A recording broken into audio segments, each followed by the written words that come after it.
I never thought I'd become invisible in my own family, not literally, of course, but in that way where people look through you, not at you. That transformation began the day my wife passed away 3 years ago, leaving me alone with our 2 grown children in our modest suburban home outside Boston. "Dad, could you pick up Eliza's dry cleaning? She has that charity gala tonight." My son Michael didn't even look up from his phone as he made the request. It wasn't actually a request, more like an assumption that I had nothing better to do with my Tuesday afternoon. "And grab me a coffee on your way back," he added, sliding a 20 across the kitchen counter. The good kind from that place on Newbury Street. At 63, I should have been enjoying early retirement from my career. Instead, I had somehow become the family errand boy. It wasn't always like this. When Catherine was alive, we were equals in our children's eyes, parents deserving of respect. But grief changes people, sometimes in unexpected ways. My daughter Eliza, 32 and ambitious as they come, worked as an investment manager at a prestigious firm downtown. Michael, 29, was climbing the corporate ladder at a tech startup that promised to revolutionize something I could never quite understand. Both lived busy, important lives that apparently left no time for picking up their own, dry cleaning or coffee. "Dad, did you remember to make those calls about the property tax assessment?" Eliza asked later that evening as she breezed through the house in her tailored navy gown, checking her reflection in every available surface. "And the plumber needs to come tomorrow for Mom's old bathroom. The faucet keeps dripping." "I'll take care of it," I said automatically. The reply had become so habitual, I barely noticed saying it anymore. Neither of them seemed to remember or care that I once ran operations for one of the largest shipping logistics companies on the Eastern Seaboard, that I'd managed hundreds of employees and millions in budgets, that I'd retired early, not because I couldn't handle the work, but because Catherine and I had planned to travel, plans that dissolved with her final breath. The next morning, I sat alone at the breakfast table, scrolling through news on my tablet, when Eliza rushed in with an unusual energy. Dad, you'll never believe who's coming to the investment summit next week. Jackson Harlow." Her eyes were wide with excitement, like when she was 10 and saw her first pop star, Jackson Harlow. Even I knew that name. Tech billionaire, venture capitalist, the kind of person whose casual decisions moved markets. The kind of person my children desperately wanted to impress. "That's nice," I replied, wondering if she wanted me to iron her lucky suit for the occasion. "Nice? Dad, this is huge. Everyone says he's looking to invest in Boston firms. Do you know what this could mean for my career if I could get 5 minutes with him?" Michael appeared in the doorway, his hair still wet from the shower. "Did I hear Harlow's name? He's coming here?" "Next week. Investment summit at the Langford Hotel," Eliza confirmed. "Holy shit," Michael whispered, forgetting I was even in the room. "My company has been trying to get in front of his people for months." And just like that, a plan began to form between my children. They talked rapid fire, mapping strategies to position themselves in Harlow's orbit, completely ignoring my presence. I poured another cup of coffee and listened as they plotted. "Dad," Eliza finally turned to me, "we need your help." Of course they did. "The summit requires security clearance for entry. They're being super strict because of Harlow and the other big names. We need someone to pick up our credentials tomorrow morning. And," Michael added, "we need you to book us a hotel room near the Langford. Everything's filling up fast." I nodded, accepting my role as I always did, but something felt different this time. A familiar pressure was building in my chest, reminiscent of the feeling I used to get before making major operational decisions at work. "What time should I pick up the credentials?" I asked, reaching for my phone to add yet another task to my growing list. 9 sharp, Eliza said. "Don't be late, and Dad, make sure you're presentable when you go. This is important." I looked down at my faded flannel shirt and worn jeans, the clothes of a man who had given up caring how the world saw him. A man who had become invisible, What my children didn't know was that I had worked with Jackson Harlow before, many years ago, before he became a household name, before my children saw me as nothing more than their personal assistant. What they couldn't possibly know was that tomorrow would change everything. The Langford Hotel stood like a gleaming monolith in downtown Boston, its glass facade reflecting the morning sun as I approached the security desk. I dressed in my one remaining good suit, charcoal grey with subtle pinstripes that Catherine had always said brought out the silver in my hair. It felt strange wearing it again after so many months of flannel and denim. "I'm here to pick up credentials for the investment summit," I explained to the young woman behind the desk. "For Eliza and Michael Caldwell." She tapped at her keyboard, eyes narrowing slightly. "I don't see those names on my list for credential pickup. There must be some mistake. My daughter specifically said, 'Sir, without authorization I can't release any credentials. Summit policy.'" I felt the familiar weight of disappointment settling in. Another errand I would fail to complete. Another text message I'd need to send, explaining why I couldn't manage a simple task. I could already imagine Eliza's frustrated sigh. "Let me call my daughter," I said, reaching for my phone. "Robert? Robert Caldwell?" The deep voice came from behind me. I turned to find a tall, lean man in an impeccable suit staring at me with undisguised surprise. It took me a moment to recognize him beneath the silver temples and designer glasses. "Jackson Harlow," I said, extending my hand automatically. "It's been a long time." He gripped my hand firmly, a genuine smile spreading across his face. 17 years, if I'm counting right. Boston Harbor Shipping, 2008. You saved my first major acquisition from logistical disaster. The security woman's eyes widened slightly, her posture straightening as she realized who was speaking. "That was a lifetime ago," I said, feeling strangely self-conscious about the conversation.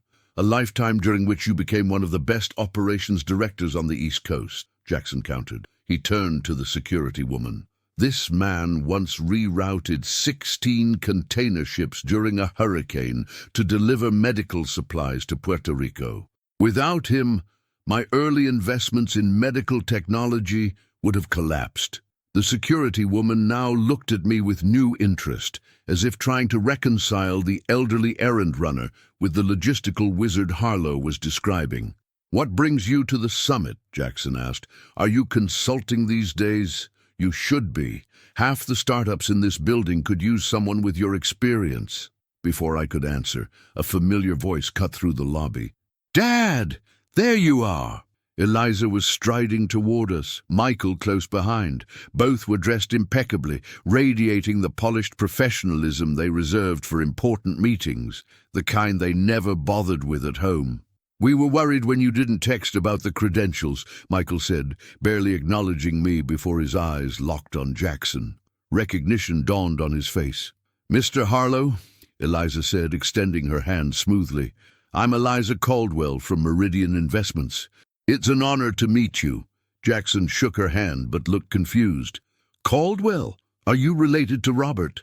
Eliza's eyes darted between us. "He's my father. You know each other." "Know each other?" Jackson laughed. "Your father was the operations director who saved my first major business venture. We worked closely for almost 2 years." The color drained from both my children's faces. "Director," Michael repeated, as if hearing a foreign word. "One of the best in the business," Jackson confirmed. "The logistics solutions he implemented became industry standard. I tried to hire him away multiple times, but he was loyal to Boston Harbor." He turned to me. "When did you finally retire, Robert? 2018? 2019, I corrected. After 42 years. "Dad never mentioned you," Eliza said, her voice faint. Jackson raised an eyebrow. "Really? That's surprising. We had quite the adventure together during the Port Authority crisis."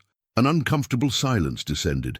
I could see my children struggling to reconcile their image of me, the quiet errand runner, the grief-stricken widower, with this new information. "Robert, I actually have a meeting cancellation this morning," Jackson said, checking his watch. "Would you join me for coffee? I'd love to catch up." Before I could respond, Eliza jumped in. Actually, we were hoping to discuss some investment opportunities with you, Mr. Harlow. Our schedules are quite tight with the summit. Jackson's expression cooled slightly. I see. Well, perhaps another time, Robert. He reached into his jacket pocket and handed me a business card. My direct line. Call me. I'm in Boston until Friday. As Jackson walked away, my children stared at me as if seeing a stranger. You know Jackson Harlow? Michael hissed. Personally? And you never thought to mention it? You never asked about my career, I said simply. Not once since your mother died. Because you're retired, Eliza said defensively. Retired from work, not from existence, I replied, surprising myself with the edge in my voice. A commotion near the entrance drew our attention. A group of executives was entering, surrounded by photographers and summit staff. That's the venture capital panel arriving, Michael said, distracted by the opportunity. We should go introduce ourselves. Eliza hesitated, looking at me with confusion still evident in her eyes. Dad, we should talk about this situation later. Of course, I said, sliding Jackson's card into my pocket. You have important people to meet. They both hurried away, casting backward glances, as if afraid I might transform into someone else if they looked away too long. I stood alone in the grand lobby, feeling strangely liberated. For the first time in 3 years, I was visible again. Not as an errand boy or a nuisance, but as someone with a past, with accomplishments, with value. I pulled out my phone and glanced at Jackson's card. Then I did something I hadn't done in a very long time. I made plans for myself. So you just walked out? Jackson asked, leaning back in his chair at the upscale cafe across from the Langford. Without telling your kids where you were going? I nodded, warming my hands around my coffee mug. First time in 3 years I've done anything without explaining myself to them. Jackson whistled low. Sounds like things have been rough since Catherine passed. I was sorry to hear about that, by the way. She was a wonderful woman. Thank you, I said, the familiar ache in my chest more distant than usual. Losing her changed everything, including my relationship with my children. Tell me about them, he said. Besides the fact that they apparently have no idea who their father really is. I gave him the abbreviated version. Eliza's rise at Meridian, Michael's startup ambitions, and my gradual relegation to family servant. With each sentence, I felt a strange mixture of relief and embarrassment. Speaking the truth aloud made it both more real and more absurd. And you just accepted this role? Jackson seemed genuinely perplexed. Grief makes you accept things you normally wouldn't, I explained. At first, I was just trying to help them through their pain. Then it became a habit, their habit of asking, my habit of doing. Eventually, I think I disappeared even to myself. Jackson's phone buzzed. He glanced at it, then set it aside with unusual dismissiveness for a man of his position. I have a proposition for you, Robert. My eyebrows rose. I'm 63, Jackson. A bit old for job offers. Experience isn't something you age out of, he countered. I'm launching a logistics division focused on medical supply distribution, similar to what we worked on years ago, but global scale. I need someone who understands both the operational complexities and the human importance of getting supplies where they need to be, on time, every time. I blinked, caught off guard. Are you serious? Completely. 3-day work week. Competitive salary, full benefits. You'd be building the division from the ground up your way. For a moment, I was transported back 20 years. The satisfaction of solving complex problems, the respect of my team, the knowledge that my work mattered. I hadn't realized how much I missed it. I'll need to think about it, I said, though something was already awakening inside me. Take your time, Jackson replied, sliding a folder across the table. All the details are in here, but don't take too long. I'm not known for my patience. We finished our coffee, reminiscing about old times and discussing how the industry had changed. For the first time in years, I felt fully engaged, fully present. Not an errand boy, but a professional with valuable insights. When I finally checked my phone, I found 12 missed calls and 23 text messages from my children. Dad, where are you? Summit ends at 5. Need you to drive us home. Are you with Jackson Harlow? I texted back a simple response. Having a meeting. Take an Uber home. Then I turned off my phone. It was after 8 when I finally returned home. I found Eliza and Michael waiting in the living room like anxious parents whose teenager had missed curfew. "Where have you been?" Eliza demanded. "We've been calling for hours." "I had meetings," I replied, hanging up my coat. "With Jackson Harlow?" Michael pressed. "Dad, do you have any idea how important he is? How valuable that connection could be for us?" I studied my children's faces, not with anger but with clarity. "Is that all you see? A valuable connection?" They exchanged glances. "Of course not," Eliza said, her voice softening.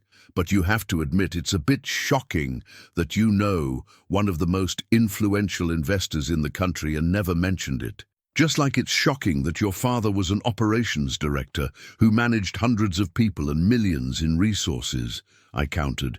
"Or is that less interesting because it doesn't benefit you directly?" Their expressions fell. I hadn't raised my voice, but my words landed heavily. "Dad, we didn't mean—" Michael began. "I know you didn't," I interrupted, suddenly tired. "You didn't mean to reduce me to an errand boy. You didn't mean to forget who I was before your mother died. You didn't mean to stop seeing me as a person with my own life and experiences, but you did." Silence filled the room. Outside, a car passed by, its headlights briefly illuminating the family photos on the wall. Catherine's smile frozen in time, the four of us in happier days. "Jackson offered me a job," I said finally. "What?" Eliza's eyes widened. "Director of his new global medical logistics division." "Are you going to take it?" Michael asked, looking shocked. "I am." The certainty in my voice surprised even me. 3 days a week to start. I begin next Monday." They stared at me, speechless. "But you're retired," Eliza said weakly. "I was retired. Now I'm not." "What about us?" Michael asked. "What about the house? And all the things you help with?" I smiled sadly. "You're both successful adults. I think you can manage your own dry cleaning and coffee runs." Another silence fell, this one different, thoughtful rather than shocked. "I don't know what to say," Eliza finally admitted, "except, I'm sorry, Dad, I really am." "Me too," Michael added.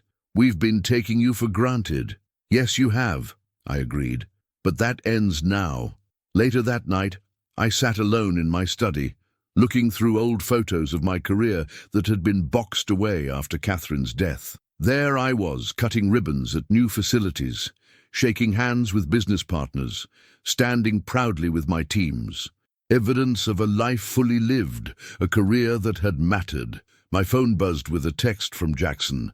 "Decision?" I typed back. "I'm in. See you Monday, Director Caldwell." I set the phone down and picked up a photo of Catherine and me on a company cruise. She was laughing, her hair blowing in the ocean breeze, her hand resting on my arm with quiet pride. I disappeared for a while. I whispered to her image. But I'm back now. Outside my study door, I could hear Eliza and Michael talking in hushed tones in the kitchen, planning dinner from the sound of it, for all three of us. It was a start.